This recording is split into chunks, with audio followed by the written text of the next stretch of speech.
안녕하세요, 유수연입니다. 오늘 우리가 한번 살펴볼 책은요, 공감하는 능력이라는 책이에요. 제가 왜 이 책을 선정을 했냐면은 여러분들이 요새 보면 공감과 소통 이런 거에 대해서 굉장히 관심도 많으시고 혼자서 이렇게 그 부분에 대해서 해결책을 못 찾고 내가 이 회사나 사회 속에서 소속감을 못 갖고 그러는 경우가 많기 때문에 오늘은 우리가 공감하는 능력이나 소통하는 능력을 어떻게 키울 건지에 대해서 좀 고민을 해보도록 할게요.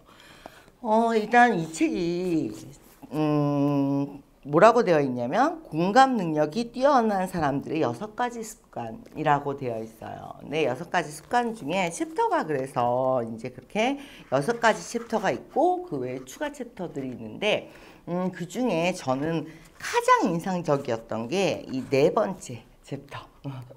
왜냐하면 저는 항상 하우에 관심이 많아요. 하우.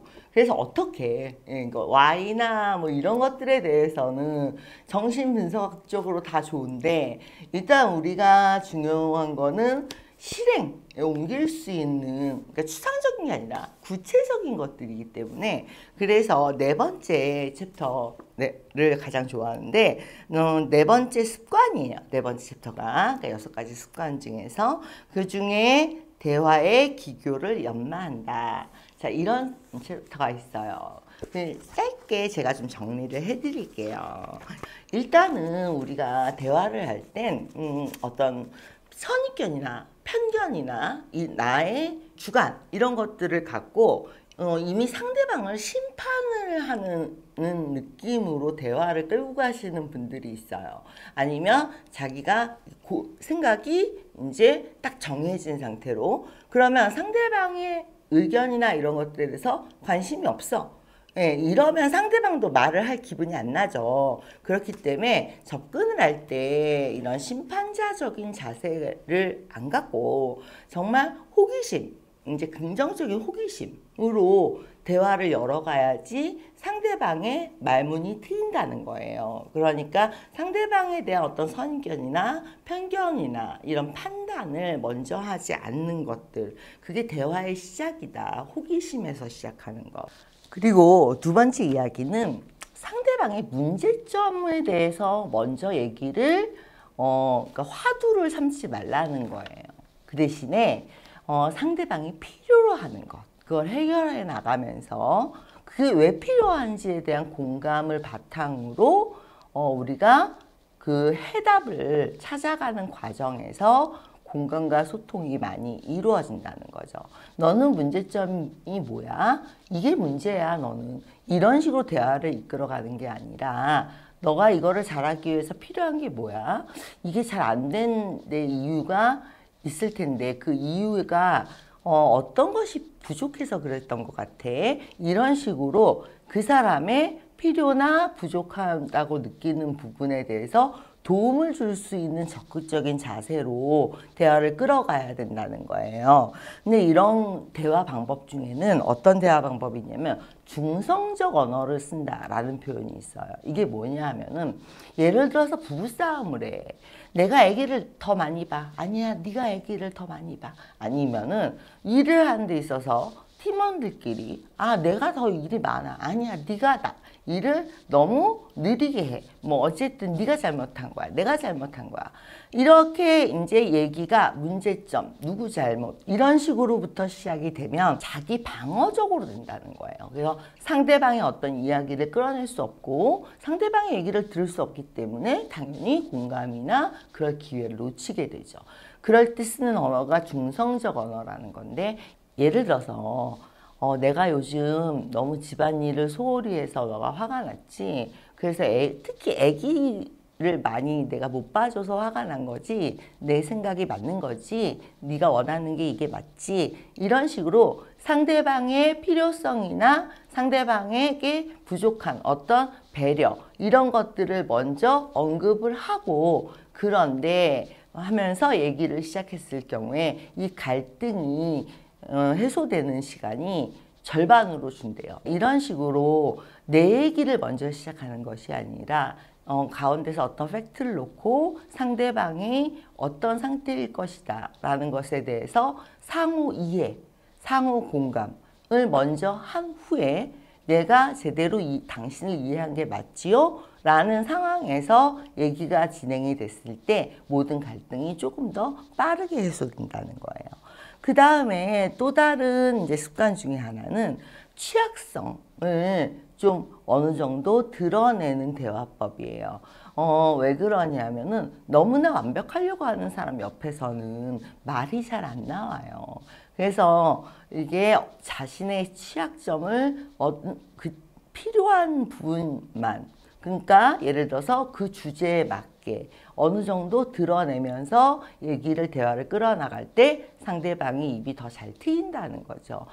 예를 들어서 어떤 강연자가 무대에 올라왔는데 까먹었어. 너무 무대 공포증이야. 그래서 무슨 얘기를 해야 할지 모르겠어. 그래가지고 뭐라고 시작을 했냐면 이유는 모르겠는데 너무 불안하네요. 너무 불안해요. 어디서부터 시작을 해야 하죠? 이러면서 얘기를 시작을 했대요. 그랬더니 청중들이 오히려 더 적극적으로 그 얘기를 들어주고 질문하고 했다는. 근데 저도 강의 때 이런 이제 습관을 많이 갖고 있어요. 그러니까 예를 들면은 내가 산만해지는 이유.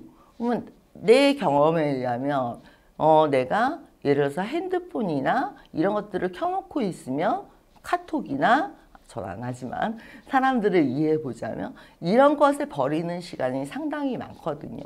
근데 그거를 사실 딱 어느 시간이 될 동안은 뭐 2시간, 2시간 모든 거로부터 딱 끊어내야 되는데 그렇게 못해요. 왜? 저도 그랬거든요. 그래서 저 같은 경우는 어떻게 했냐면 하면서 이렇게 내가 그 약점을 어떻게 극복했다. 너가 지금 취한 상황, 네가 접한 어려움, 그거 똑같이 나도 그랬는데 나는 그걸 어떻게 취약점을 보완을 했다. 나는 너희가 어떻게 했으면 좋겠다. 이런 식으로 이제 나의 취약점이 먼저 같이 동반되면 거기서 공감대를 사는 그런 대화를 많이 했었어요. 강의할 때. 그래서 약점을 필요한 순간에 주제에 맞게 어느 정도 드러내주는 것이 상대방이 자신의 약점을 공유하고 같이 고민을 해결할 수 있는 그런 화법 중에 하나라는 거고, 또 하나 마지막으로 창의적으로 대화하는 습관을 들여라. 예를 들어서 주말 지나고 자 출근하는 길에 만났어요. 그러면 안녕하세요. 끝. 이게 아니라 좀 더 대화를 이끌어 나갈 수 있는 좀 기억에 남을 만한 질문. 예를 들어서 강아지 주말에 산책시켰어요. 이런 식으로. 그러면 예를 들어서 그런 강아지에 대한 얘기를 계속 할 수 있다거나 저 사람이 내 강아지를 알고 있어. 그러니까 어떤 계속 나에 대해 기억을 하고 있다든지 아니면 대화가 이어진다든지. 주말에 텔레비전에서 뭐 했는데 그거 보셨어요? 이런 식으로 어떤 대화를 끌고 나갈 수 있는 질문들을 해서 그 대화들이 기억에 남고 그것들이 어떤 관계성을 유지할 수 있게 그렇게 좀 창의적인 질문을 해야지 매일 뻔한 대화의 패턴을 유지하는 사람들은 상대방과 어떤 공감이나 소통을 이룰 수 없다. 그래서 이런 몇 가지 일상에서 쓸 수 있는 방법들을 알려주고 있거든요. 그러면서 온라인에서 소통이 잘 되는 것 같지만 오히려 온라인이 그러니까 공감대나 소통을 차단시킨다라는 측면도 부각을 시켜요. 저는 그 부분도 참 인상 깊게 읽었는데 왜냐하면은 이게 인터넷에서 이제 어떤 자아를 이렇게 만들어서 그 자아를 상징적으로 쓰도록 자꾸 유도를 하기 때문에 몇 가지 패턴을 놓고 예를 들어서 요새 같은 경우는 MBTI 그런 뭐 나는 뭐 무슨 형이야 이런 식으로 자기를 정형화시킨다는 거죠. 그래서 자꾸 보여주고 사람들이 그것으로만 사람을 인식하고 다양한 상황 속에서 부딪히는 게 아니기 때문에 깊이가 없는 일상에 그냥 뭐 먹었어요 이런 뭐 사진 올리고 이런 대화들은 오히려 공감과 소통을 이제 끊어낸다라는 측면을 많이 부각을 시켰어요. 저 그거에 대해서 굉장히 공감하거든요. 그래서 여러분들이 온라인에서 보여지는 나보다는 실제 다양한 일상 속에서 이제 공감과 소통을 하면서 경쟁력을 만들어 나가는 그런 일상에서의 전략들을 이런 책들을 통해서 팁을 좀 많이 얻어가셨으면 좋겠습니다. 오늘 얘기가 재미는 없었겠지만 그래도 도움이 되셨길 바랍니다. 오늘 여기까지 할게요. 유수연이었습니다.